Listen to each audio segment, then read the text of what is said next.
Então tá bom. Gente, hoje a gente está no terceiro dia, né? A exposição ficou aí da responsabilidade do camarada Carlos, né? Então, eu acho que dá continuidade, né? Aquele primeiro dia a introdução, ontem a camarada Gisele, hoje o camarada Carlos, a gente segue discutindo aí, no caso, agrupamentos e frações, né? E aí aquele mesmo esquema, né? Eu posso, a não ser que alguém queira fazer as inscrições, né? Mas se ninguém se voluntariar, eu mesmo faço as inscrições, que nem ontem, marco o tempo até 5 minutos, e é isso. Acordo? Camarada Carlos, é contigo então. Se apresente da forma que você achar melhor aí, tá? Fica à vontade, camarada. Beleza. Saudações aos camaradas. Bom, em primeiro lugar, agradecer o convite e parabenizar o Jean pela iniciativa de organizar e comandar aí esse curso. Mais um, né, que o Jean está organizando, discutindo um texto tão importante, tão fundamental para pensar o partido, para pensar a organização da classe trabalhadora. Bom, eu sou o Carlos Prado, sou professor do curso de História da Universidade Federal de Mato Grosso do Sul, UFMS. Aqui eu atuo na área de teoria da história, mas desenvolvo também uma pesquisa sobre a oposição de esquerda no Brasil, que foi a minha tese de doutorado, né? Sobre as origens e desenvolvimento da oposição de esquerda, destacando principalmente a relação dela com os sindicatos, né? E dessa pesquisa de doutorado que eu defendi em 2019, que deu origem ao livro História do Trotskismo no Brasil, que eu lancei, esse ano, esse livro aqui. Inclusive, agradecer mais uma vez aí o Jean, que me ajudou indicando uma gráfica, porque eu lancei o livro, mas eu tive um problema com a editora, e aí eu tive que bancar uma nova reimpressão. Mas já deu tudo certo, já tenho o livro em mãos novamente, e se alguém se interessar depois é só entrar em contato, tá? Bom, e aí eu desenvolvo uma pesquisa voltada para a história do marxismo, para a historiografia, principalmente com temas aí voltados para o trotskismo, né? Bom, vamos lá então. Hoje vou falar sobre o ponto 3 do novo curso, que é intitulado Agrupamentos e Frações. É um texto de 28 de dezembro de 1923. Como o Jean já expôs lá na nossa aula de abertura, esses textos que nós estamos discutindo aqui, essa série de textos, foram publicados aí no final de 23 de dezembro e janeiro de 24, antecedendo a 13ª Conferência e o 13º Congresso do Partido Bolchevique, que aconteceu em 24, né? E aconteceu depois esse debate aconteceu depois justamente do Trotsky ter enviado uma carta ao Comitê Central e depois da declaração dos 46, houve essa abertura para o debate, onde esses textos foram publicados, não só do Trotsky, mas de vários outros dirigentes também, né? Então, vamos lá. Esse texto, o novo curso, ele deve ser entendido dentro do contexto, né? Então, ele é um primeiro sinal de alerta do Trotsky contra a degeneração burocrática do partido, né? Então, é o primeiro momento dessa crítica que o Trotsky vai desenvolvendo sobre a burocratização e a degeneração burocrática, né? É uma crítica que vai se desenvolvendo e culmina na obra Revolução Traída, lá em 36, onde a gente tem toda essa crítica de forma mais acabada, mais desenvolvida, amadurecida pela própria experiência e desenvolvimento da União Soviética, que era uma coisa que o Trotsky ainda não tinha possibilidade de visualizar naquele momento, em 23. Né? Então, ele começa falando aqui a questão dos grupos e frações no partido, e apontando que este é um problema, ou havia se transformado num problema central. Né? As frações haviam sido proibidas no 10º Congresso do Partido em 1921. E já em 23, quando aparece a Declaração dos 46, estes já são acusados de fracionismo. Mesmo assim, foi aberto o debate, né? Porque, como diz o Deutsche, né, não eram qualquer 46, eram 46 generais da Revolução. Então, o triunvirato ali precisou ceder e abrir o debate, onde vai acontecer essas discussões do novo curso, né? Mas esse acabou sendo o último debate público dentro do Partido Bolchevique, né? A partir de então, realmente haverá outros debates, haverá outras oposições, mas ainda será uma discussão muito interna, uma discussão que não vai chegar às massas, não vai se tornar público. Os textos não vão mais ser publicados no Pravda, por exemplo, né? Então, ela começa dizendo o seguinte, né, que todos os grupos buscam se expressar politicamente no Partido Bolchevique. Todos os grupos ali que compunham estavam dentro da Revolução Russa. A classe operária, o campesinato, os estudantes e o próprio aparato, né? Então, há uma diversidade social que compõe o partido. E, diante dessa diversidade, claro que vai gerar divergências de ideias, a partir dessa diversidade social. E essas divergências pode chegar a desenvolver grupos temporários, conjunturais ou estáveis, né, que são as frações permanentes. E o Trotsky vai dizer que a fração ela é sempre perigosa, né, porque ela se opõe à direção do partido e ela pode se tornar sensível às pressões exteriores naquele momento. Pode se tornar um ponto de apoio de alguma classe hostil ao proletariado, né? Naquele momento, se tornar um ponto de apoio a pressões externas, né, inclusive da burguesia internacional, da monarquia restauracionista. Aí ele pergunta, né, como então evitar as frações? E aí ele vai dizer, né, que só há um jeito de evitar as frações, evitando a divergência. E como é possível evitar a divergência em um partido com 500 mil de membros em uma situação de condição tão excepcional, que era ali essa conjuntura de 21, 22, 23, né, a Revolução tentando se consolidar diante de tantas forças hostis. E ele fala que essa é a contradição fundamental, como evitar essas divergências para se evitar o desenvolvimento dessas frações.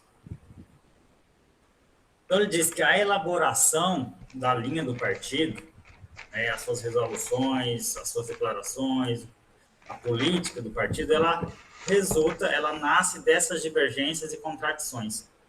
E é justamente nesses debates que surgem, então, os agrupamentos conjunturais ou aqueles que podem se transformar em agrupamentos estáveis, né? Como evitar, então, esses agrupamentos estáveis? Como evitar que o partido perca a unidade? A gente vai ver em vários momentos que o Trotsky vai trazer essa questão do partido. Ele queria evitar essa cisão do partido. O partido tinha que se manter uno. Bom, como evitar as frações, como evitar a perda dessa unidade do partido, né? E ele diz, a solução existe e consiste em elaborar a linha que corresponda à situação real do momento, né? Uma elaboração correta, uma análise correta. E ele aponta, aqui a gente pode pensar, num primeiro momento, numa leitura não muito atenta, pode pensar que o Trotsky está, em primeiro lugar, se posicionando contra as frações. Mas, na verdade, a luta dele não é contra as frações. É sempre, em primeiro lugar, contra o burocratismo, contra a degeneração burocrática, contra a burocratização. Porque ele vai apontar, em vários momentos, que é o regime burocrático a causa das frações. É o regime burocrático que impede a solução dessas divergências. Como que o regime burocrático impede a solução dessas divergências? Ora, se organizando a partir de um regime interno sem democracia, sem um debate aberto, sem um espaço para a opinião contrária, a partir de um regime hierarquizado. Então, é da burocracia que surgem as frações. Essa é uma tese que ele vai pegar e defender aqui, né? Então, sem democracia, sem um debate aberto e franco, surgirão as frações, né? Quanto maior for o debate, né, maior a chance de se encontrar a melhor solução, o acordo e a análise verdadeiramente correta das condições materiais. Então, aqui ele cita, aliás, eu vou citar o texto, né? Ele diz, em relação às frações, para evitá-la, é preciso que os órgãos dirigentes do partido escutem a opinião das massas. Não considerem toda crítica como uma manifestação do espírito fracionário. Isso aqui é importantíssimo, porque a gente vai ver que, a partir de então, sucessivamente, a cada crítica, a cada apontamento que as oposições forem fazer, que os militantes foram fazer, vai se levantar essa posição de que era essa acusação de fração, né, como uma manifestação de espírito fracionário. Então, que o partido não considere toda crítica como uma manifestação do espírito fracionário e não induza, assim, os comunistas conscientes e disciplinados a guardarem sistematicamente silêncio ou a constituírem-se em frações. Isso aqui também já aparece na declaração dos 46, de que já havia entre alguns militantes esse receio de expor a sua divergência, expor a sua crítica, com receio de ser acusado de atividade fracionista. Então, o Trotsky aponta, né, que é indiscutível que na situação atual as frações são um flagelo, né, e que os grupos, mesmo conjunturais, podem se transformar em frações, organizações permanentes, né? E qual a solução, então?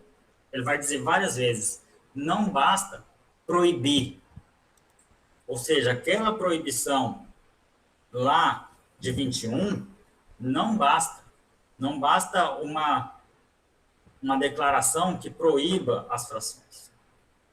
A única forma de acabar com as frações é através de um debate aberto, né? Ele diz, para precaver não basta proibir, é necessário uma política justa, adequada à situação real, adequada, ou seja, só uma análise concreta daquela realidade, a partir de um debate aberto e franco, é que pode evitar o desenvolvimento das frações. Bom, a partir daí ele traz no seu texto vários exemplos da história do Partido Bolchevique, pós-17, ele nem volta no período anterior, eu já falo do período pós-revolucionário, para mostrar como que houve diversas divergências e as divergências foram solucionadas sem a proibição de frações. Ou seja, foram solucionadas não pela proibição da fração, mas foi solucionada pelo debate. Foi solucionada pela política justa, né? Então, ele cita aqui o primeiro caso, que ele vai falar, um caso que aqui, vocês percebem, ele fala nas entrelinhas, ele não fala abertamente. Ele o primeiro caso que ele cita aqui é sobre a divergência em relação à tomada do poder, quando Zinoviev e o Kamenev se posicionaram contrários à tomada do poder, né? A insurreição que culminou na tomada do poder, né? Mas ele não fala isso de forma aberta no texto, né? Por quê? Porque ele não queria causar ali, naquele momento, um incômodo com os outros dirigentes, né? E ele diz, então, qual foi a solução dessa divergência? A ação revolucionária, a análise correta da situação. A segunda divergência, o caso famoso aí da paz de Brest-Litovsk, que havia lá um grupo partidário chamada Guerra Revolucionária, né, que era contrária ao acordo de qualquer forma, né? E ele diz qual foi a solução diante dessa divergência. Ele aponta, né, que o partido preferiu o caminho mais difícil, que foi o caminho da discussão, né? O partido preferiu discutir, explicar, comprovar por meio da experiência. O terceiro caso, o problema da organização militar. Houve divergência também quando foi necessário, diante da guerra civil, a gente precisa organizar um exército regular, um exército no padrão de um Estado burguês. Precisamos de um exército regular, né? Houve a divergência, houve quem se posicionou contra, né? E ele vai falar a mesma coisa, o problema foi resolvido pela experiência, pela guerra mesmo. E aqui teve até a questão de se buscar um acordo não entendam mal o acordo, tá? Mas trouxe os generais da monarquia para atuar junto, para dirigir esse exército, né? Porque eles tinham experiência e os operários, os militantes do partido não tinham experiência de guerra. Então, foi preciso trazer esses militares os militares do czar, dos Romanov. Ele cita também a divergência dos sindicatos, que essa foi um caso que se tornou mais concreto, né? A divergência se tornou mais ampla, digamos assim, e que se arrastou ali do fim de 19 até o comecinho de 21, esses debates em torno da questão sindical, né? É uma questão grande que começa a partir do debate sobre a militarização do trabalho, que vai ser defendido pelo Trotsky. Aliás, deixar bem claro, né? A princípio, o Trotsky não defende isso sozinho, né? Ele vai junto com o Lenin, apresenta essa proposta para os sindicatos e a proposta é recusada. Tá? Ele não foi sozinho lá e levou essa proposta, ele foi junto com o Lenin e a proposta foi recusada. A partir de então, teve que a proposta foi deixada de lado e se buscou outras soluções. E aí depois, quando o Trotsky é convocado, é chamado para dirigir os transportes, né, reorganizar o sistema ferroviário, é onde o Trotsky acaba sendo obrigado pela circunstância, pela necessidade objetiva, intervir no sindicato para conseguir recuperar essa malha ferroviária e evitar que a revolução fosse derrotada, né? E aí, quando o Trotsky, a partir dessa intervenção bem-sucedida, ele propõe também intervenções em outras áreas, em outros sindicatos. E aí que suscita o debate em torno dessa questão sindical, né? Que vai ter a oposição operária, a oposição dos trabalhadores, né? Depende aí da tradução, da Kollontai, que vai se posicionar contra. E durante esse debate sobre os sindicatos, a gente vai ter três grupos, ou melhor, vai ter três posições, né? Vai ter essa posição do Trotsky, que vai, a princípio, defender essa intervenção, que é uma posição que deixa os sindicatos com menos autonomia, subordinados ao Estado, à necessidade do Estado. A posição da oposição operária, da Kollontai, que vai defender justamente o contrário, uma autonomia quase total dos sindicatos e dos trabalhadores, e vai defender já um controle operário da produção, né, contra os especialistas e tudo mais. E a gente vai ter uma terceira posição, que é a posição do Lenin, que vai aparecer aí como uma posição conciliadora e intermediária entre essas duas. Mas aqui é o momento que a gente vê onde fica onde se constitui, talvez de fato, uma fração, que é a oposição operária. Né? Ou seja, um grupo organizado, que tem uma plataforma, que apresenta ali um projeto, um programa seu, Só um pouquinho, gente. Deixa eu abrir a porta para minha gatinha aqui. Vem cá. Aí.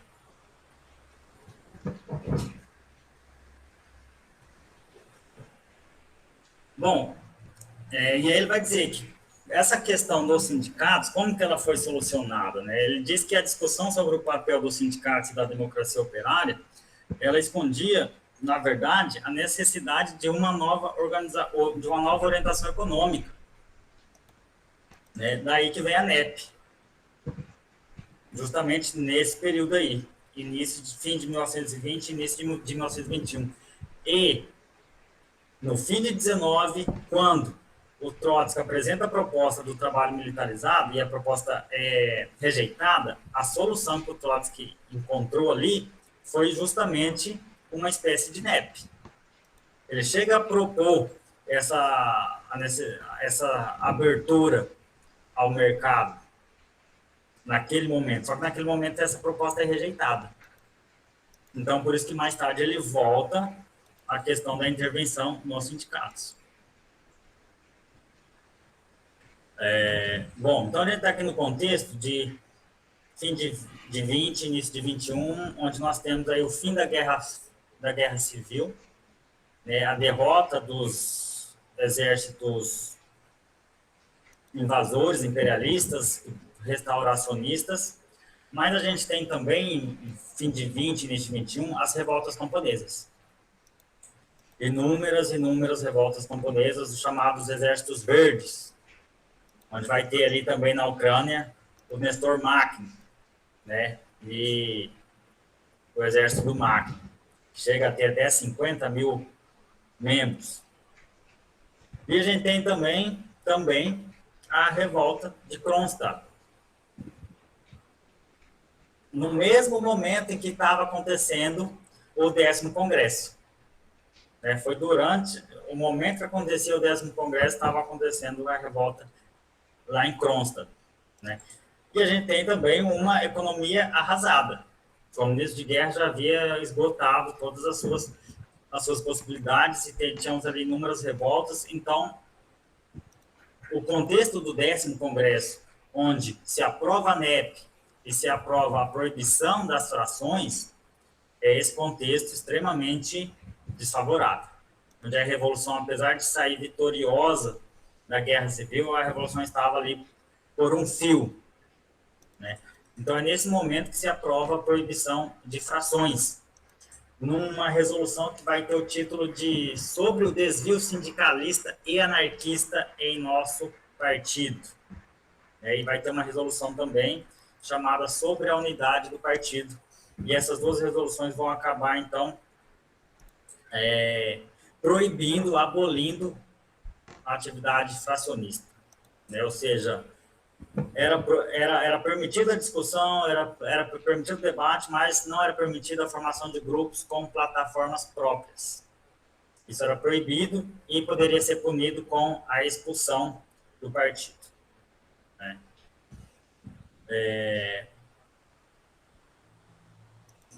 E aí o Trotsky vai reafirmar a sua posição central, que essa proibição ela não é garantia de nada. O que é garantia contra as frações, ele diz, a garantia é uma direção justa e atenta nas necessidades do momento, que se refletem no partido, e a flexibilidade do aparato, que não deve temer a crítica, nem tentar bloqueá-la por medo ao fracionamento, né? Então, a proibição, aquela medida ali, ela não era a solução. A solução era um partido aberto e democrático, né? A solução para se combater o burocratismo, da onde origina o fracionismo, né, é justamente ter mais democracia, mais debate, menos indicação pelo alto, menos hierarquização, né, e mais eleições livres e diretas, né? Um diálogo cada vez mais amplo entre o partido e as bases. Então, ele disse anteriormente também que uma fração organizada ela tende a se tornar porta-voz de determinados interesses sociais.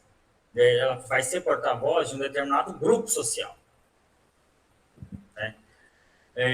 Pode se tornar, então, porta-voz de um grupo social hostil ao proletariado, hostil à revolução.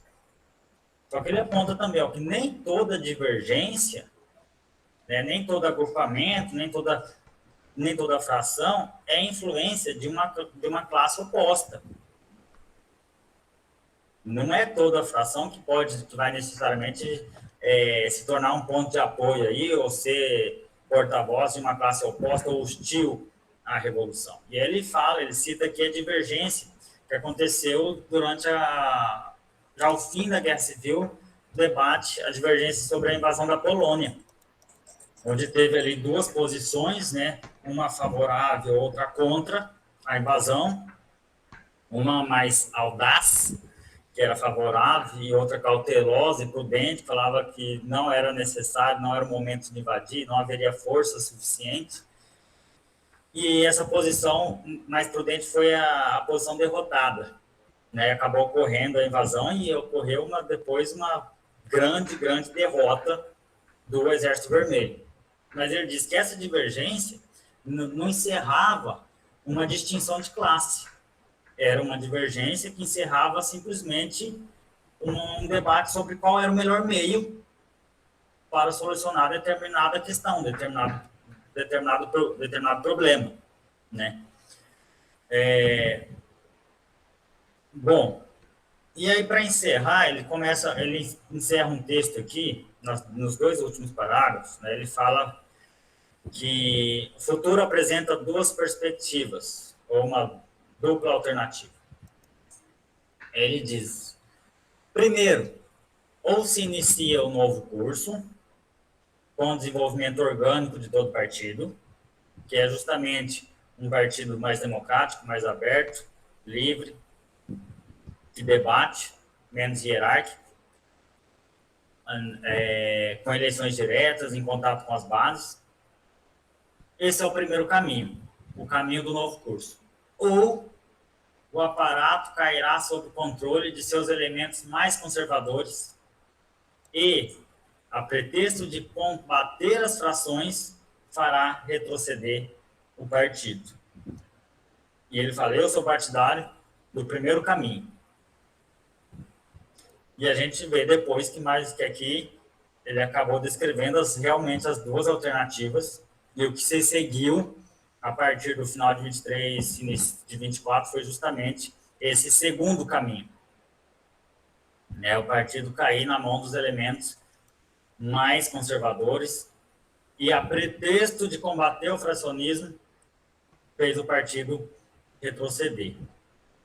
Bom, eu queria ainda além do texto aqui, eu queria falar um pouco mais sobre essas questões das frações e dos agrupamentos, demonstrando o que acabou acontecendo depois e qual vai ser o posicionamento posterior do Trotsky sobre as frações.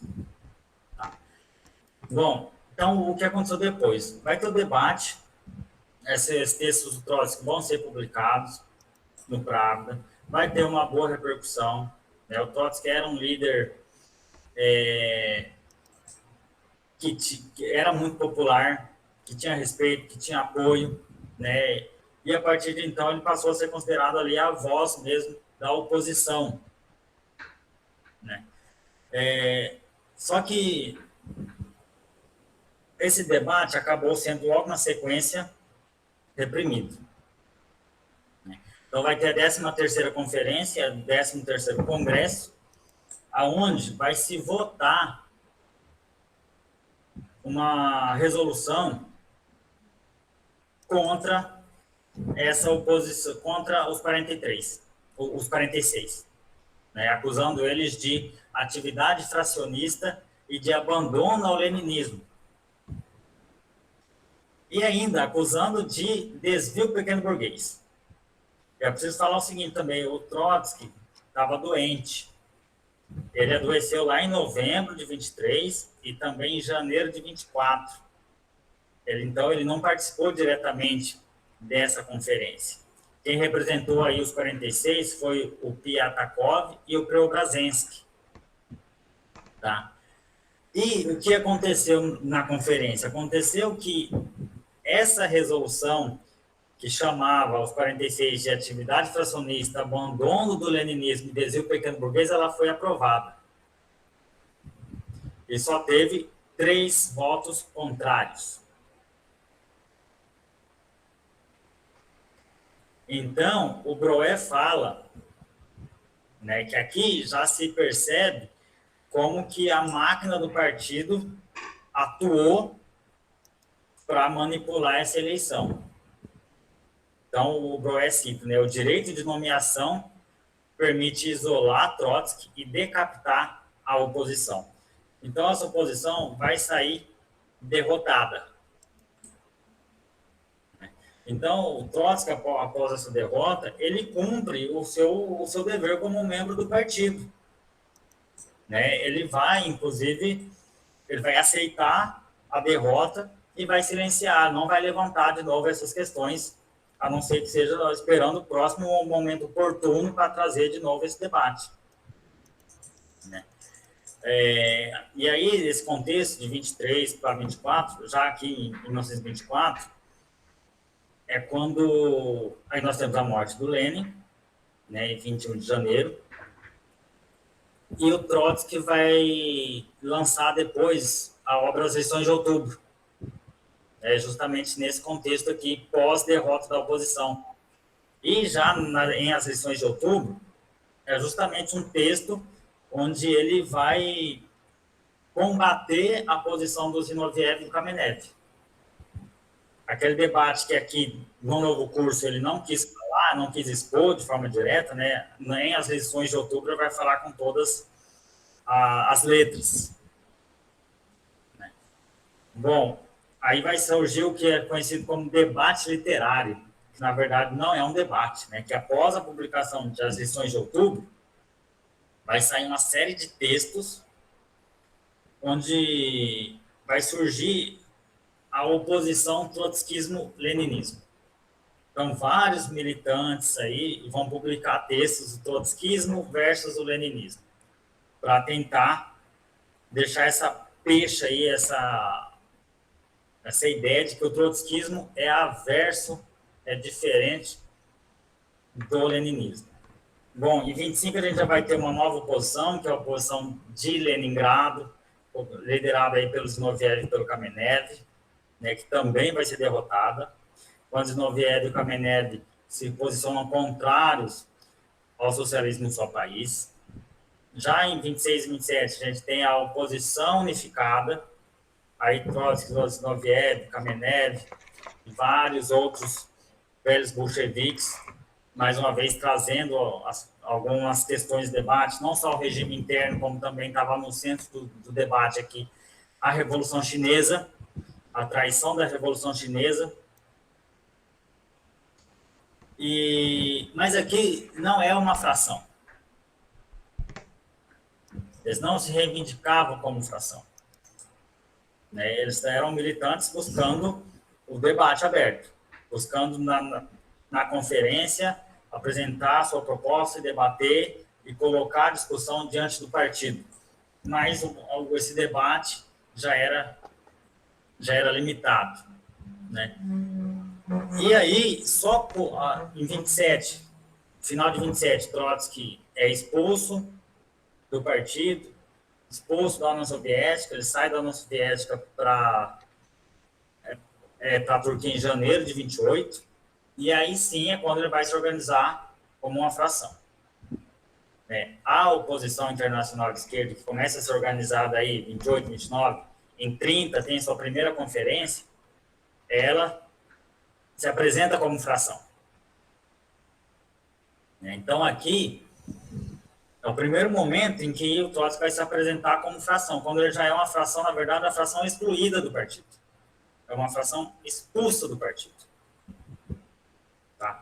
E fração por quê? Porque ele buscava não combater o partido, ele buscava regenerar o partido, reformar o partido. Eu buscava criticar a direção do partido. Tá? Então, buscava aí, lutar contra essa direção burocrática, reformar, regenerar o partido diante dessa degeneração burocrática. né? Essa postura também vai aparecer aqui nos trotskistas brasileiros. Surge o primeiro grupo de trotskistas aqui em maio de 30, o Grupo Comunista Lenine, e no primeiro jornal que eles publicam, tem lá 2 textos, chamados Nossos Propósitos e Nossa Posição para com o Partido, onde eles deixam claro, nós não somos trotskistas. Eles não falam isso, né? Eles falam, nós somos a fração bolchevique-leninista que busca regenerar o partido contra as reformações burocráticas. Então, aqui, nesse primeiro momento, a oposição internacional de esquerda vai se apresentar como fração. Né? Essa postura fracionista vai durar até 33, quando tem a ascensão de Hitler na Alemanha, quando tem a traição do Partido Alemão, né? Então, ali entre maio, junho, julho, o Trotsky publica vários textos, onde ele vê que e conclui, né, ao final desses textos, que não é mais possível regenerar o partido. Não é mais possível regenerar a Terceira Internacional. Não podemos mais ser uma fração. Agora a gente vai ser um partido independente, um novo partido.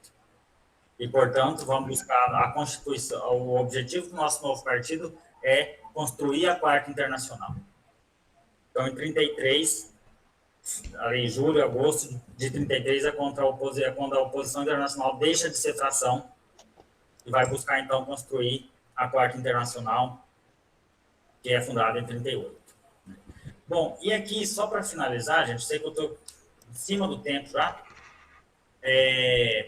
tem um texto do Trotsky de 35, chamado As Frações e a Quarta Internacional, que ele diz o seguinte nesse texto. É um texto bem curtinho. A Terceira Internacional, ele diz, né, que a Terceira Internacional ela proibiu as frações, alegando até que essa proibição era uma tradição bolchevique.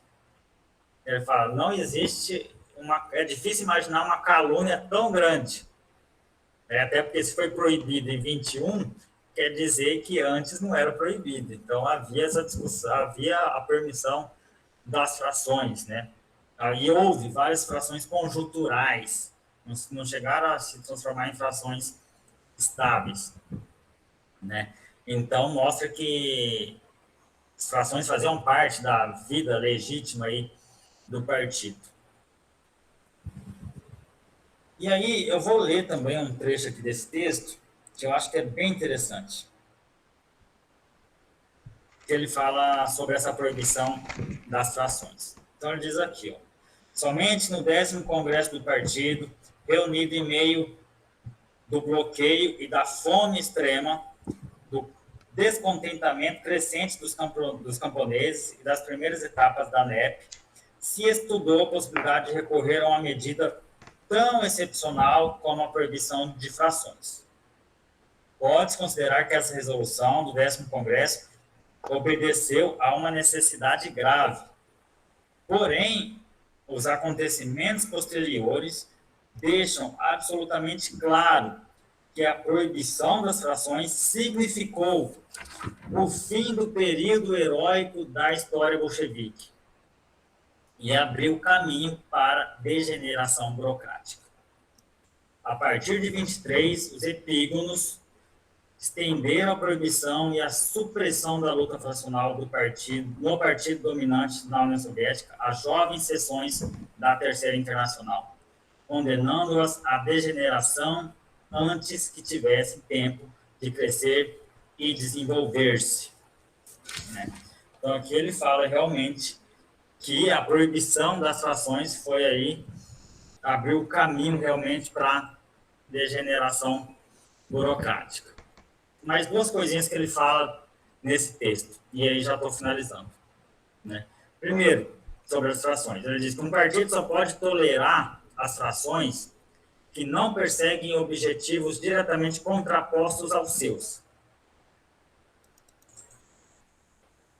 E quando essas divergências se convertem em frações permanentes, esse fato constitui um sintoma alarmante de que ou as tendências são absolutamente irreconciliáveis ou o partido está em um ponto morto. E, para finalizar, somente uma política correta e uma estrutura de métodos organizativos bons podem impedir que os agrupamentos temporários se transformem em frações ossificadas. Então, a grande proposta do Trotsky é defender a democracia no interior do partido e combater a burocracia. A defesa da democracia e o combate à burocracia. Bom, pessoal, acho que eu falei em cima do tempo aí, então encerro aqui e a gente pode abrir para o debate. Obrigado, Carlos. Foi 39. Tá ótimo, né? Enfim. Tá bom, eu achei que tinha sido mais até. Não, mas foi muito boa a apresentação, camarada. Muito boa. Colocou os pontos centrais aí, né? Pessoal, eu vou fazendo inscrições aí, né? Vocês podem escrever no chat, ou se levantar a mão também, eu fico atento. Eu posso deixar uma pergunta no ar aqui? Claro, fica à vontade, camarada. Para suscitar o debate. Seguinte, eu nunca tive a experiência de militar num partido com frações estáveis, né? O que hoje a gente chama de tendências, né? Um partido com diversas tendências, como é o PT, como é o PSOL, que tem as suas tendências ali dentro. Então, eu não sei como que é essa experiência estando dentro de um partido assim, né? Então, acho que seria interessante, né, quem teve essa experiência até comentar sobre isso, como isso se desenvolve no interior do partido e quanto isso repercute, né, dentro dessa vida partidária. Porque a gente vê que a postura do Trotsky é contrária às frações. Mas antes de ser contrário às frações, ele é contrário à burocratização que gera o fracionismo. E aí a gente tem realmente vários partidos que têm essas tendências tão consolidadas que acabam se transformando realmente em partidos dentro do partido. Então, acho que é um tema para suscitar o debate aí. Perfeito, Carlos. Perfeito. Ninguém inscrito? Prepara o Jean. Eu acho que essa tua última problematização aí, final, nossa, é muito rica, né? Porque quando eu comecei a militar, eu tentei ver tudo que tinha na cidade que eu morava, na região, né?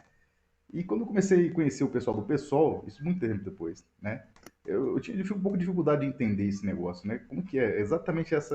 Eu pensava com essa frase que você colocou aí no final, né? Um partido dentro de vários partidos dentro de um partido, né? Falei, mas como é que é a decisão coletiva de vocês, né? Enfim, aí vem as explicações mirabolantes e tal, né? Mas isso chamava atenção na época. Leon tá inscrito? Boa noite a todos. Boa noite, Leon. Então, dentro da colocação do Carlos, eu vivi isso. Já tenho aí uns anos de janela, dentro da parte dos trabalhadores, foi onde eu comecei a minha militância. E nós tínhamos essas frações, nós vamos usar o termo, tendências, que eram assim identificadas. Mas naquele momento de surgimento do partido, essas tendências contribuíam mais para a democratização interna do que a burocratização, porque era exatamente contra essa burocratização que essas tendências se, vamos dizer aqui, os representantes se desgladiavam. Mas aí você tinha, por exemplo, a figura central do líder do partido. Eu acho que esse é um problema do PT. Vou dizer do PT porque eu conheço, tá? Inclusive, esse pessoal surge, vai surgir o PSTU, Jean militou aí, o Juan, não sei outros, que era antiga convergência dentro do partido, do PSTU. O PSOL ele já veio em 2005 com uma proposta de democratizar o Partido dos Trabalhadores, não o PT, não o Partido Operário. Mas hoje eu olho que essas tendências dentro do partido, elas não fazem mais aquele embate que se fazia no passado, buscando dar uma direção revolucionária ao partido, muitas delas. né? Exceto no PT, o caso da articulação, que depois se tornou CNB, que é a majoritária que hoje está.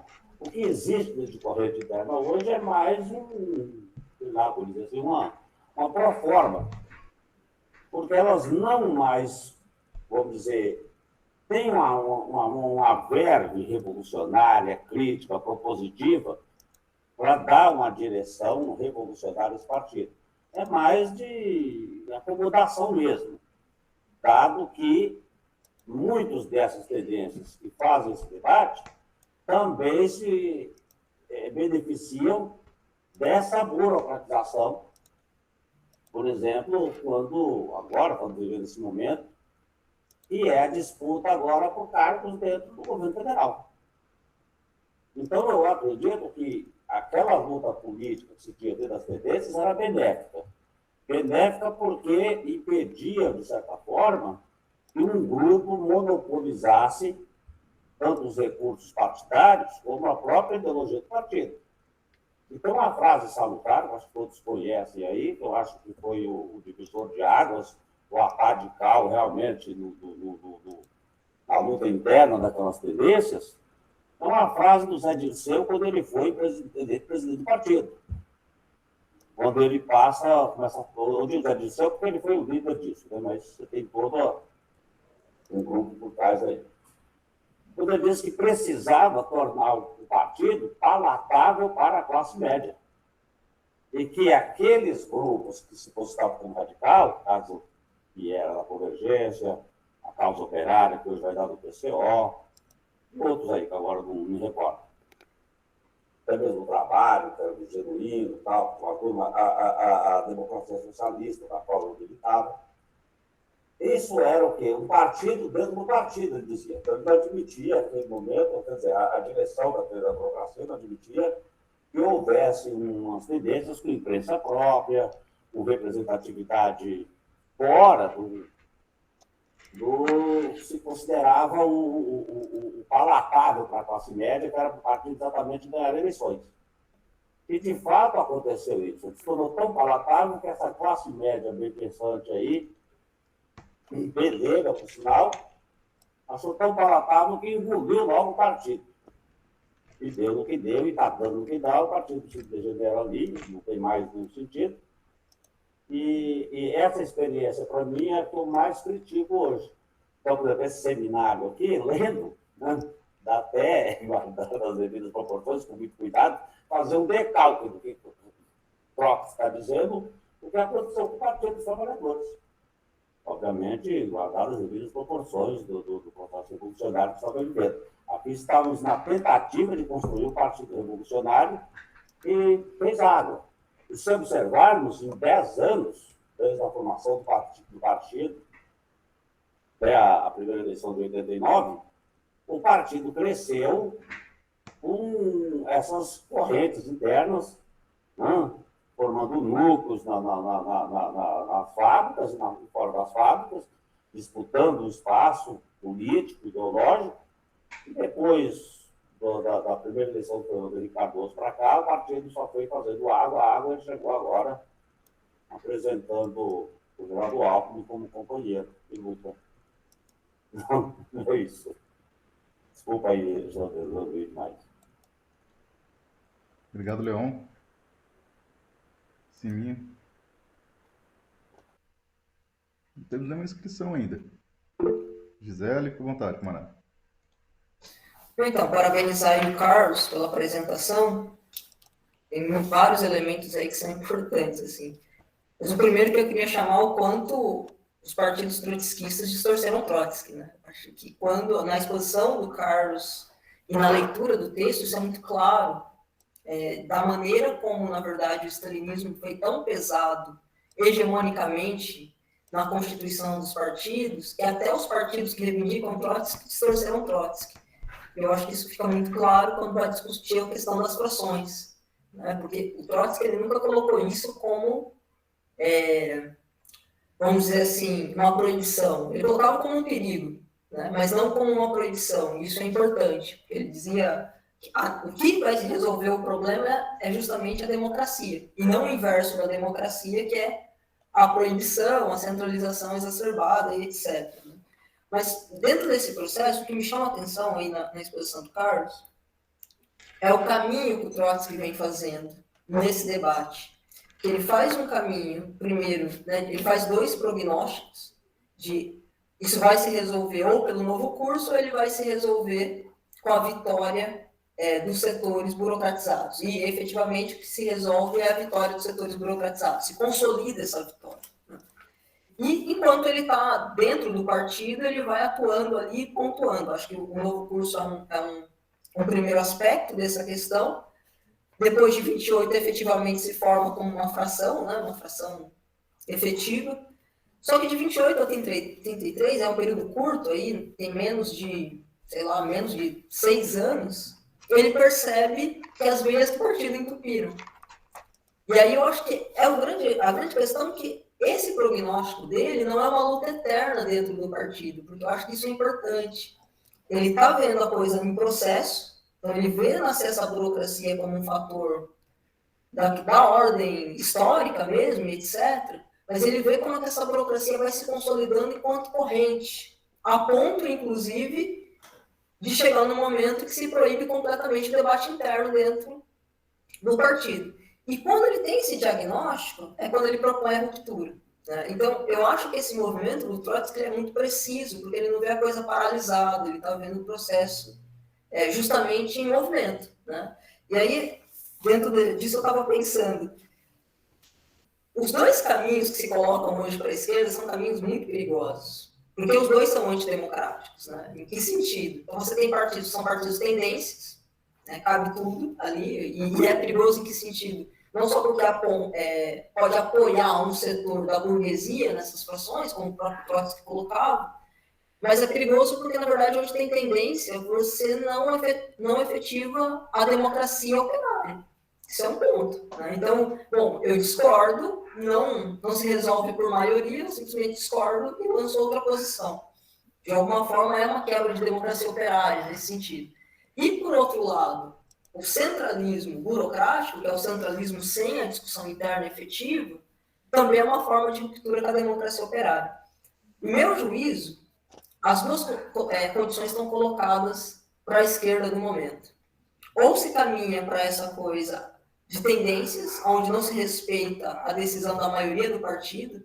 É muito engraçado, não sei se tem algum companheiro ou companheira que é do PSOL aqui, mas é muito engraçado os congressos do PSOL. A base tem uma posição, a direção vai lá e faz outra coisa e está tudo certo. Está tudo bem e não acontece absolutamente nada. Né? Por outro lado, você tem outras organizações que a direção sequer permite o debate efetivo. E quando tem o debate, ele é pro forma. Mais uma vez, é a direção quem toma a decisão de maneira completamente verticalizada e tanto faz, tanto fez a opinião dos camaradas e etc. Então, esses 2 mecanismos, que são 2 mecanismos próprios de sufocar a democracia operária, me parece que não é um problema só do período Trotsky, mas também é um problema do período presente. Né? E essa, eu penso que é uma das razões de tanta quebra que vai se tendo na esquerda. Né? Você vai tendo aí uma diáspora em vários setores da esquerda, tendo esse elemento como elemento de fundo. Né? Como lidar com as frações, como lidar com o debate interno dentro das organizações, etc.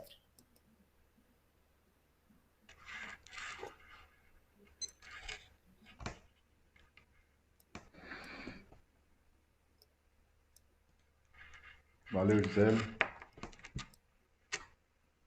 Sem inscrições, camaradas. Carlos, quer comentar alguma coisa? Vontade aí. Acho que esse ponto é muito importante mesmo. O Trotsky em nenhum momento fala a favor da proibição. Ao contrário, sempre fala que a proibição não era a solução. Ele fala que o partido anteriormente sempre não tinha essa proibição e fazia parte, as frações conjunturais, ao menos que fosse, né, fazia parte da vida legítima ali do partido. Então, havia divergência e havia o debate aberto, o debate interno, havia consultas massas, a partir de 17, para se tomar as posições. Né? Então, não é, isso foi bem pontuado mesmo, ele não era a favor da proibição, né? Ao contrário, ele sempre fala que ó, não é a solução, porque é o caminho justamente para a degeneração. Abre o caminho para a degeneração, no sentido de que, como aconteceu a partir de 24, vai ser sempre se levantar essa barreira diante de qualquer crítica, se apresenta lá a barreira, a proibição do fracionismo. Qualquer crítica vai ser apresentada como atividade fracional.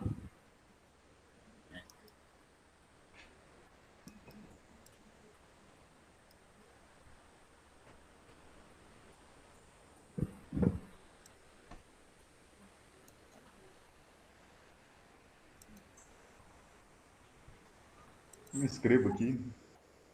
Eu também me preocupo muito, eu acho que isso aí é extremamente importante, né? Porque tem todo as organizações burocráticas que se reivindicam revolucionárias hoje, né? Tem todo um ritual, né, no sentido de promoção do debate, né, e que é só um ritual formal, né? E um ritual que eu acho que é dada medida até um esforço gigantesco para garantir esse formalismo do ritual do debate, né? Quando se reivindica o centralismo democrático, né? O equilíbrio entre a comunidade centralizada, né, a partir do debate exaustivo, etc, etc, etc. Conferências, o próprio Congresso, qualquer outra instância que exista em tal organização, né, tem toda uma preocupação de, enfim, apresentar a propaganda do centralismo democrático, né? Mas a forma, muitas vezes, que isso acontece, né, é totalmente falida, né? Há uma concepção de que, por exemplo, uma organização que funciona a partir do centralismo democrático é aquela organização na qual o seu militante tem todas as condições de fazer o debate. Mas, beleza, sintonia com Trotsky, né? Tá tudo coerente. No período pré-congressual, o que precede, né? Como se a participação efetiva dessa instância, né, que deve ser equilibrada com a centralização, se desse apenas no período pré-congressual, né? Eu penso, não sei o que os camaradas pensam, mas eu penso que esse é um processo contínuo, dioturno, de todo dia de uma organização. Sim. E aí ainda fazem um congresso a cada 10 anos. Exatamente. Ou ainda, né, situações como, por exemplo, é claro, eu não vou ficar citando o nome aqui, todo mundo sabe que a minha referência aqui de onde é, né? Mas tem camaradas muito importantes, né, no PSTU, o Juan é um deles que está aqui, guerreiros que estão lá ainda, etc. Mas eu acho que a Gisele colocou um ponto que eu acho muito importante, né? A luta contra o burocratismo tem um limite, né? Porque senão você fica 30 anos na organização burocratizada fazendo com a seguinte atitude, inclusive, não só a crença verbal, mas de fato fazendo oposição à burocracia, etc, etc. Né? Tem um limite isso aí. Aonde é que está esse limite? Eu não sei estabelecer exatamente assim individualmente, né? Acho que, mas dentro desse contexto, né? Ou seja, voltando, então o centralismo está se efetivando. Por quê? Por exemplo, sei lá, os documentos estão chegando nos núcleos, na base do partido, nas células, enfim, né, do partido. Agora, qual é a qualidade substancial desse debate? Né? Eu estou empreendendo esse período formal, em que os boletins chegam, os debates são feitos, né? Eu acho que substancialmente isso é bastante questionável, né? Principalmente quando fica restrito a esse período. E pegando o que o Carlos falou, né? Ou seja, o Congresso, por exemplo, de 2 em 2 anos. Não, agora mudou por uma série de pressupostos debates, agora de ano em ano, né? E depois, de repente, não, agora esse ano não tem, né? Onde que rola essas discussões para deliberar que vai ser de 2 em 2 anos? Tem que ser no Congresso, né? Uma vez deliberado o XYZ em relação às resoluções do Congresso, né? Ou seja, o corpo dirigente, os quadros, os camaradas que têm tarefas de direção numa organização, enfim, todos os militantes, tem que seguir as resoluções, né? Considerando que ela é fruto do debate, etc. E tal. Mas é uma mentira, muitas vezes, isso, né? Porque é claro que para muitos que estão em várias organizações, não trata de mentira, estou pensando na direção burocratizada, né? Ou seja, aquela ideia de que o que nós estamos deliberando aqui é a partir das resoluções do Congresso anterior, ou ainda, né, alguma situação XY, que daí, uma conferência, mas pensando no Congresso, né? Ou seja, mas onde é que está escrito? Eu estou pegando na forma mesmo, é muito mais do que a forma, mas vamos lá. Onde está escrito que, por exemplo, não vai ter mais Congresso por tal argumento X, né? Porque tal organização ou tal instância da organização não está fazendo congresso, a gente vai mudar também. Aí eu acho assim, existe tarefas para um comitê central, um birô político, né? Existem tarefas, né? E literalmente as coisas surgem. Mas coisas tão importantes, por exemplo, como um congresso, né? A base tem que ser, a base que eu falo é o tiozinho que entrou semana passada, né? Cada organização tem uma forma lá, mas considerando a organização que conta com a existência de aspirância, etc., que eu acho que está dentro dessa tradição revolucionária, os militantes têm que ser consultados, inclusive os aspirantes, né? Tem que ser isso tem que ser debatido, né? Ou seja, mas daí tem uma hierarquia pré-estabelecida, né? Potente, como ele falou ontem, Gisele, né? Que obstrui, né? A passagem do fluxo de debates, de críticas, né? Para entender, analisar e caracterizar a realidade. E aí um comitê central, determinados os birôs políticos e também os birozinhos. Mas desculpa eu insistir nisso, porque eu vivi a experiência dos birozinhos, né? De novo, se os camaradas tiverem referência de birozinho, o que é esse diminutivo? Eu não sei, talvez uma influência afro, né, de colocar o diminutivo, eu não sei, uma mistura, miscelânea, né, meio louca isso. O fato é, fazem parte da burocracia dirigente da organização, né? Delibera-se, né? Ou seja, o que vai ser colocado vai ser discutido ou não vai ser discutido, se vai ter ou não vai ter congresso, né? E por aí vai. E onde fica a base? Onde fica a base do partido, os militantes, né? Deixa eu só não ficar dúvida. Incluindo os aspirantes. Eu acho que esse negócio de aspirante é importante, é fundamental, né? Militante pleno, eu faço essa distinção de militante pleno e aspirante, né? E não quer dizer que aspirante é menos, mas ou seja, onde está a discussão com a base do partido, né? Fica muito centralizada e muito regionalizada, né, em grandes centros, me parece, né? Bom, enfim. Então, acho que isso vai sendo, isso, se não é questionado, isso vai sendo reproduzido, né? E chega um momento que um militante X, um aspirante, começa uma experiência lá, e começou a militar no partido, ele já se depara com essa estrutura burocratizada, extremamente impregnada desses obstáculos, né? Esse monte de gordura nas artérias, acha que é normal, né? E vai reproduzindo com a maior naturalidade e com isso a burocracia vai ficando. É claro que tem uma vanguarda, tem um grupo que consegue entender esse burocratismo, consegue, enfim, existem uns catéteres aí, né, das organizações, mas, enfim, todo um sistema obstruído, né, eu acho que aí é questão de, para além da oposição, né, aí é fração no sentido, acho que mais moderno que a gente fala. Gisele se inscreveu? Não, eu acho que toda essa discussão também tem a ver com a maneira como é ensinada ou é concebida a ideia de centralismo. Eu acho que essa discussão ela está ali involucrada nisso aí. Porque, por qual razão? Se pretende o centralismo na ação, sabe? O partido, uma vez, fez a discussão, decidiu, atuou para fora como um homem só, né? Como um exército só, nesse sentido. Qual que é a concepção das burocracias? A centralização na elaboração. E aí é que começa o problema. Porque se você tem uma concepção de centralização na elaboração da política do partido, significa que você está concebendo direção elabora, a base só executa. E quando, na verdade, o Trotsky está discutindo nesse texto é o inverso. Ele está falando assim, temos que ter democracia, porque só pela democracia que eu consigo apreender a realidade. E só aprendendo a realidade que eu consigo tirar uma linha justa, inclusive que consiga limpar essas perspectivas fracionistas dentro do partido. O que tem que ser atuado dentro das organizações burocratizadas? O centralismo na elaboração. E esse centralismo chega a um ponto, que é isso que o Jean está falando, a gente vem da mesma organização, depois a gente rompeu, ambos eram militantes do PSTU, ao ponto, por exemplo, de você colocar uma centralização interna. Então, eu morando no Amazonas, não poderia falar com o Jean que mora em São Paulo. A gente não poderia discutir a realidade. A gente teria que passar para a direção e a direção discute a realidade e faz um filtro para nós dois. Então, assim, essa concepção de centralismo na elaboração política é um elemento da burocratização que, caso você não a cumpra, você é fracionista. Então, não sei, vamos supor, Pedro Castilho agora foi preso no Peru, né? Pedro Castilho é governo burguês, enfim, etc. Vamos supor que a gente está num partido, a linha é o seguinte, em defesa da classe operária, nenhum apoio a Pedro Castilho, vamos supor que fosse isso. Eu não poderia discutir isso com o Jean. internamente, porque tudo é discutido apenas pela direção. Então, a centralização da elaboração está como centro da questão, quando, na verdade, o centralismo, a partir da perspectiva revolucionária, é o centralismo da ação. Bom, o partido debateu até a morte internamente, vota a posição da maioria em determinado momento, sai todo mundo centralizado na votação, depois faz balanço. Ok, tudo bem. Qual é o problema? O problema é que já quer centralizar a própria elaboração da política.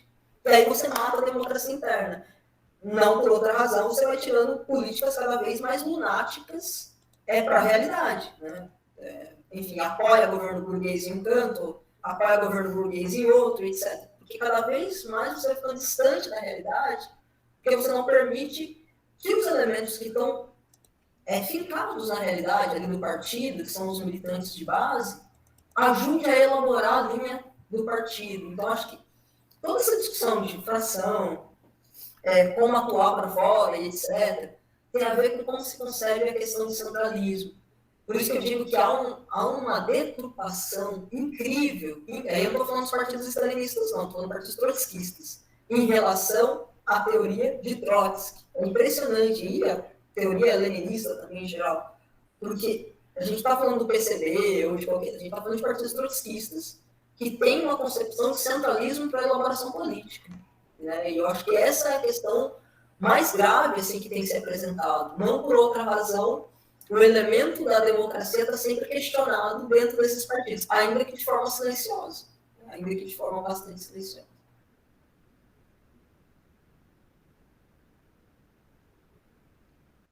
Como está no texto aí que o Carlos apresentou, né?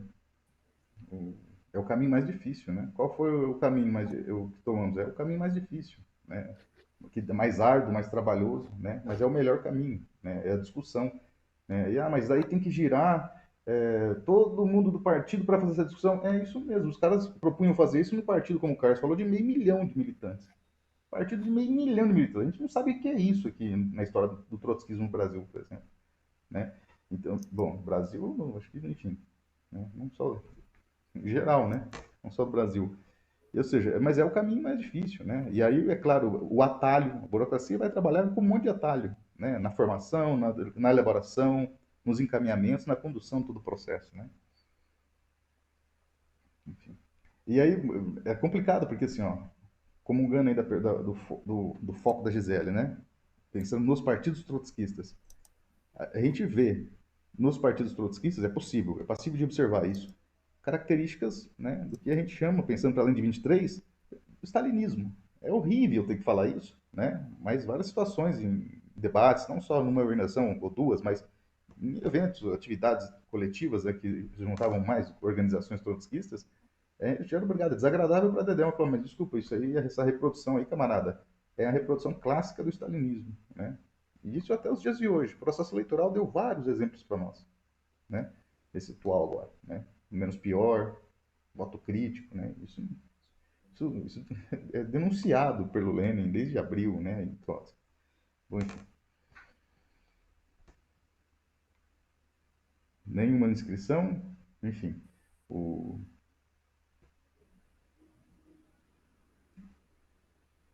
Alguém quer fazer um comentário, alguma coisa? É só erguer a mãozinha aí. Ninguém vai falar, eu continuo falando. Bem chato.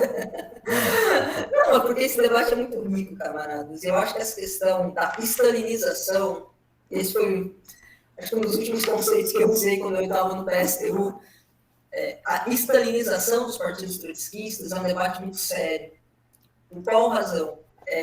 Primeiro que eu acho que ele tem uma base concreta mesmo. O stalinismo foi hegemônico durante muitos anos. Então, era quase impossível que os partidos trotskistas tivessem vícios do stalinismo. Isso por um lado. Mas, por outro lado, os partidos trotskistas, principalmente a partir da década de 90, teve uma relação com a democracia burguesa que é uma relação distinta do que os partidos stalinistas tiveram anteriormente. Né? Porque ele tem a queda do Muro de Berlim em 89, etc. Ele tem toda uma reação democrática do imperialismo, etc. E nesse processo de uma relação cada vez mais próxima do Estado burguês, isso que a gente discutia ontem, eu tenho que responder ao Estado burguês, eu tenho que criar um corpo de funcionários para responder ao Estado burguês, você vai criando mecanismos que qualquer voz divergente, inclusive que denuncie esse processo internamente, precisa ser cessado. E aí, uma das coisas que chama atenção na exposição do Carlos é que ele fala o seguinte: a plataforma dos 46, a primeira coisa que foi taxada foi de pequeno burguês. E isso é um mecanismo recorrente. Qualquer crítica à direção, mas é porque vocês estão na academia. É porque vocês não são operários fabris. Então, se utiliza de um falso obreirismo, ou de um obreirismo bastante vulgar, justamente para impedir o debate interno. Né? Então, eu acho que todos esses elementos que a gente está discutindo teve um agravante. O agravante é esse período do Trotsky, estamos falando de Estado operário. O Estado que a gente está falando de burocratização agora é o Estado burguês. A gente está falando da relação de partidos trotskistas com o Estado burguês. E aí, nesse sentido, quando aparece uma voz diferente dentro do partido, a primeira coisa é fracionista, liquidacionista, porque vem junto, ponto. Não é só a fração, você é liquidacionista, você quer destruição do partido. Né? E aparece esse elemento seguinte: não, dentro do partido bolchevique sempre foram proibidas as frações, o que é uma inverdade histórica. E aí a militância que não tem formação política acredita e reproduz a inverdade histórica, né? Sem pensar justamente nesse mecanismo. Bom, se só foi proibido no 10º Congresso, significa que todos os outros eram permitidos. Né? Então vai se criando, recriando a história para justificar uma situação material dos partidos, que é essa relação cada vez mais promíscua com o próprio Estado. Né? Eu fico pensando nessa própria discussão de vamos defender as liberdades democráticas agora. Claro que a gente defende as liberdades democráticas porque são conquistadas pelos trabalhadores. Mas será que essa é a discussão de fundo? O problema nosso é só a extrema-direita, não é o Estado, não é quem senta na cadeira da presidência e etc. Então, todo o vocabulário vai sendo modificado para ganhar a militância e, ao mesmo tempo, dizer quem discorda, ele não é só fracionista, ele é liquidacionista, que eu acho que é um outro termo que o stalinismo usou bastante para justificar, por exemplo, os expurgos da oposição de esquerda e de outros setores de dentro do partido bolchevique, e que está presente hoje nos partidos trotskistas. Isso. Eu acho que esse é o agravante. Nós estamos falando de uma relação com o Estado burguês e estamos falando dos partidos trotskistas, nós não estamos falando dos partidos stalinistas, porque esses sequer dá para considerar revolucionários. Acho que é outra situação.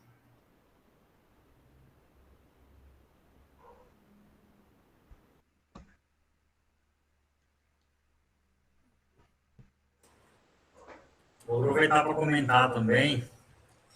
Acho que a Gisele já expôs muito bem, né, esse ponto da estalinização dos partidos trotskistas. E lembrar que essa estalinização passa por todo esse debate, por toda essa transformação do regime interno, no sentido do regime interno se tornar cada vez mais burocrático. Né? E parece que a etapa posterior à burocratização, à ausência de democracia, é a adaptação ao Estado. Primeiro, parece que é uma etapa depois da outra. Né? Primeiro vem essa burocratização, a ausência de democracia, todos esses ataques às vozes divergentes, são os desvios, né? Desvio de direita, desvio de esquerda, fracionista, liquidacionista. E aí vem a adaptação, o discurso do menos pior. Né? Se esvai todo o caráter revolucionário e emerge ali aquela postura de ser um novo administrador do Estado. Aquele discurso em torno de a melhor forma realmente de administrar o capitalismo. É que a gente vê partidos trotskistas indo por esse caminho, né, de uma adaptação programática. E isso também é stalinismo. Né? Isso também é herança stalinista.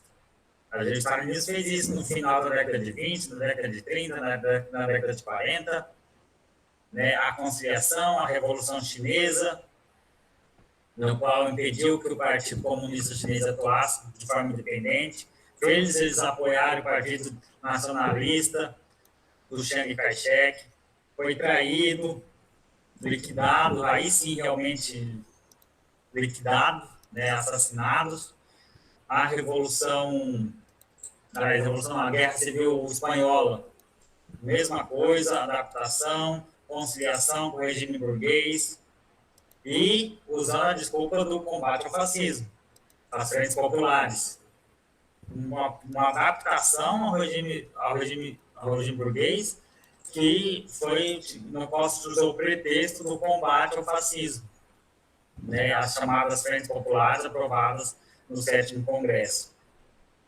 Então, esse problema, essa questão da estalinização dos partidos trotskistas é realmente importantíssimo, é um tema que a gente tem que estudar, discutir e apontar que caminhos foram seguidos, o que a gente está vendo, desenvolvendo, né, dentro do trotskismo, o quão distante parece que está cada vez mais das teses do Trotsky. Sem independência de classe, adequação, conciliação, posturas eleitoreiras, enfim. Começa ali no regime interno e vai chegar no apoio ao Lula. E assim por diante.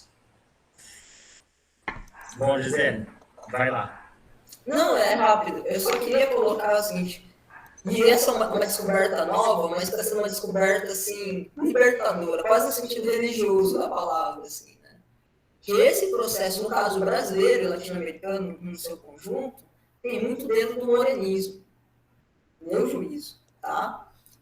No último período eu tive o trabalho de ler Moreno e ler Trotsky, eu falei, meu Deus, não, chamando Deus de novo, né? Tipo, não é possível.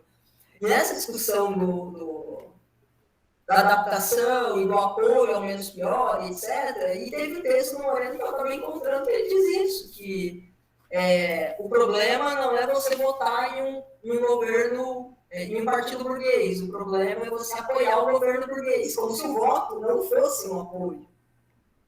Entende? Então, a raiz dessa adaptação, no caso, vamos falar aí, porque o morenismo ele é corrente majoritária do trotskismo brasileiro, né? Seja pelo PSTU, Resistência, MES, várias outras correntes que são oriundas do morenismo no Brasil, ele já tem esse traço lá atrás, né? No sentido de, olha, o problema não é você votar, o voto pode ser, porque o voto é tático. Então, essa história de que tudo é tático, como se a tática não tivesse um limite classista, então tudo é possível. E vem educando gerações e gerações a partir deste argumento. O voto é tático, então tanto faz. O que importa é se a gente depois vai apoiar ou não o governo.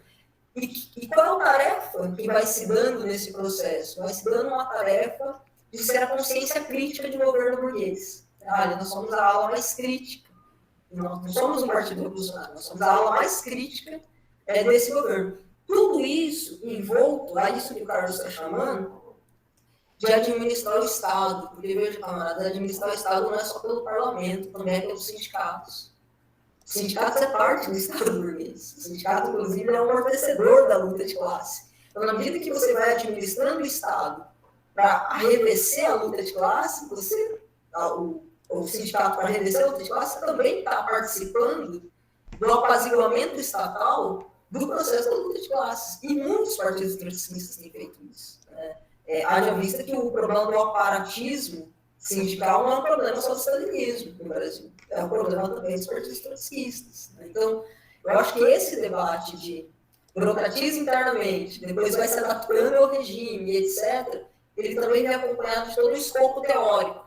No caso do Brasil, meu juízo é uma leitura muito particular que eu tenho feito, tem uma raiz aí que é a raiz do morenismo. O morenismo é uma revisão do trotskismo, na verdade. Mais cedo ou mais tarde a gente vai ter que abrir um seminário sobre isso já. Mas acho que é uma bela discussão que dá, porque eu acho que há um processo grande de revisão do Trotsky em relação ao Moreno. O Moreno faz uma revisão grande em relação ao Trotsky.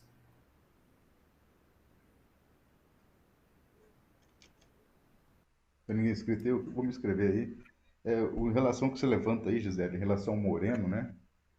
É polêmico, né? Porque muitas vezes, quando você vai levantar uma crítica ao Naval Moreno, enquanto dirigente, organizador e tal, tem isso que o Trotsky, que o Carlos apresentou hoje aqui, né? A ideia do silenciamento, né? Você espera o silenciamento, ou ainda o momento adequado não é o momento de fazer a crítica, coisa que a gente ouve na direita burguesa aí do PT, né? Não é o momento de fazer a crítica, olha, a gente vai criticar, só para dar um exemplo, concepção de teoria do conhecimento, né? Moreno mistura Vygotsky, Leontiev, Piaget. Ah, mas homem do seu tempo nada, até os anos 80, então não tem nada de homem do seu tempo, aqui, não estamos no século XIX, né? No início do século XX, pelo amor de Marx, né? E assim, passa tranquilo, como se fosse uma mega de uma análise para os anos 70, início de 80, né? Assim, é extremamente absurdo. Eu estou dando questões supostamente teóricas, mas no sentido de compreensão. Todas essas são ferramentas importantes para entender o agora, o hoje, aquele momento, o agora nosso aqui. Separação entre materialismo histórico e materialismo dialético. Pelo amor de Marx, isso é Joseph Stalin. Isso aí é José Stalin. Né? Ou seja, uma coisa é materialismo histórico, outra coisa é materialismo dialético. Né? Estou falando de organização trotskista. Né? E a formação sobre, sei lá, a formação sobre método em Marx, né? Quando eu falo método, esquece a academia, né? Acho que o nosso seminário aqui atravessou a academia faz tempo. Mas é no sentido de entender que existe um método, que é um método dialético para entender, é uma filosofia do materialismo histórico, que é a base material para entender a realidade. Olha, isso aí, na melhor das hipóteses, é autosser. É horrível também. Né? Mas a fonte disso é 33, desculpa, 34, é Joseph Stalin. Né? Assim, assim, é ridículo, isso passa. Ah, mas é de acordo com os textos do Moreno. Né? E aí tem um problemaço que não é uma exclusividade nossa dos trotskistas. Né?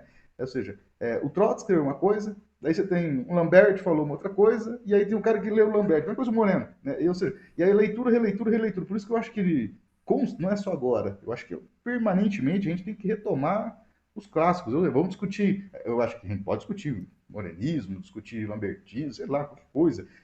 Mas a partir de quais referenciais? A gente precisa retomar esses referenciais. Eu sei que é bem óbvio falar isso, mas a gente está no momento da história que a gente tem que gritar o óbvio. Né? Ou seja, tem que ir no Trotsky, né? Ou seja, vamos no Trotsky. Por que não Moreno? A proposta inicial aqui, né, que já está para além da minha alçada, seja aqui já é nosso. Ou seja, é a partir do Trotsky. Vocês topam discutir a partir do Leão Trotsky, né? Enfim, e aí a gente pode fazer essas pontes, que vem depois dentro dessa tradição trotskista, né? Mas parece aquela coisa do telefone sem fio, sabe? Trotsky falou uma coisa, daí, sei lá, você está Moreno, que a Gisele está falando agora do Naval Moreno. Né? Ou seja, daí Moreno tem uma leitura, declaradamente a proposta de revisão do programa, né? Uma proposta de revisão do programa de transição, por exemplo. Né? Acho que revisionar a atualização do programa, a gente tem que fazer mesmo, né? Mas os desdobramentos disso. Então, daí eu leio Moreno, pressupõe que é igual Trotsky, né? E aí, assim, é uma escala para concluir, né? Ou seja, aí você lê uma apostilinha, que é um fragmento do Naval Moreno, que está baseado no Trotsky, baseado aqui, por sua vez, no Lenin, que por sua vez no Marx. Bom, isso aqui é uma pura metafísica, tudo isso aqui, né? O ingrediente mais concreto aqui é um texto traduzido do Naval Moreno, né? Ou de qualquer outro militante que fosse na época, né? Mas, todo esse pressuposto aqui, ó, que tá na linha é uma pura metafísica isso, né? Sei lá, é uma tragédia. E passa, porque se a burocratização está avançada numa organização, né? A formação, quando tem, né, eu acredito que tem, mas em pífia, para os novos militantes, né, é justamente a reprodução da tradição, né, que o Trotsky vai criticar aqui também nesse texto. Né? É necessário reivindicar uma tradição, mas não no sentido, né, conservador da tradição. Né? E nesse caso a burocracia é literalmente conservadora. Só um outro aspecto rapidinho. Desculpa a fala muito desconexa, mas a questão do nacionalismo, né? Isso é extremamente importante, né? Porque na União Soviética a gente vai ver, né, o instrumento, o reavivar do patriotismo, né? Patriotismo czarista. O patriotismo é muito difuso isso. A ideia de grande mãe russa é o pan-eslavismo do czarismo. Isso vai ganhar tônica dentro da União Soviética, né, com o stalinismo, né? E não fica ileso, né? Eu acho que, como o José falou, o stalinismo é um negócio muito forte. Né? E adentro das organizações trotskistas também, né? inclusive manifestando a ideia de um nacional trotskismo. A primeira pessoa que eu ouvi falar isso na minha vida foi você, Gisele. Eu não lembro, foi uma atividade lá em Bauru, eu não lembro qual foi o momento, era um negócio presencial, deve ter sido em Bauru só, né? A ideia do nacional trotskismo, né? Bom, enfim, e, ironicamente o Moreno tem um texto falando sobre o nacional trotskismo, né? Mas acho que é uma outra pegada. Ou seja, isso vai reproduzindo, e até os dias de hoje, né? Até os dias de hoje. Né? A ideia de explorar os símbolos da pátria, da nação, do socialismo não, perdão, né? Do patriotismo revolucionário, que é isso?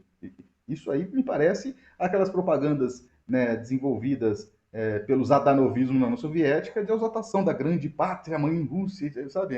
Dentro de uma organização trotskista, isso é atormentador, isso, né? Só uma parte rapidinho, Jean, sobre essa questão do nacionalismo é tão forte, que outro dia eu estava conversando com um camarada trotskista, e aqui debatendo a questão dos povos originários da Amazônia, assim. Eu falei, camarada, a gente tem que defender a autodeterminação desses povos, eles são obrigados a ficar no Estado Nacional Brasileiro.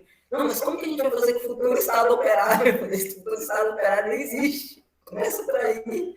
Mas é a ideia de que é preciso ter um Estado Nacional, enfim, você tem que todo, sabe, aquela coisa...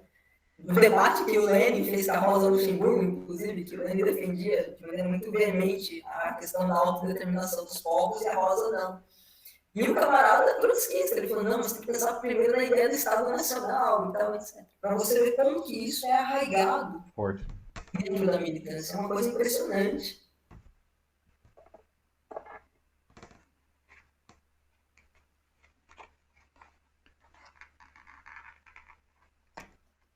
Nenhuma inscrição, camaradas. Né? A gente chegou às 9 aqui, né? Mas enfim.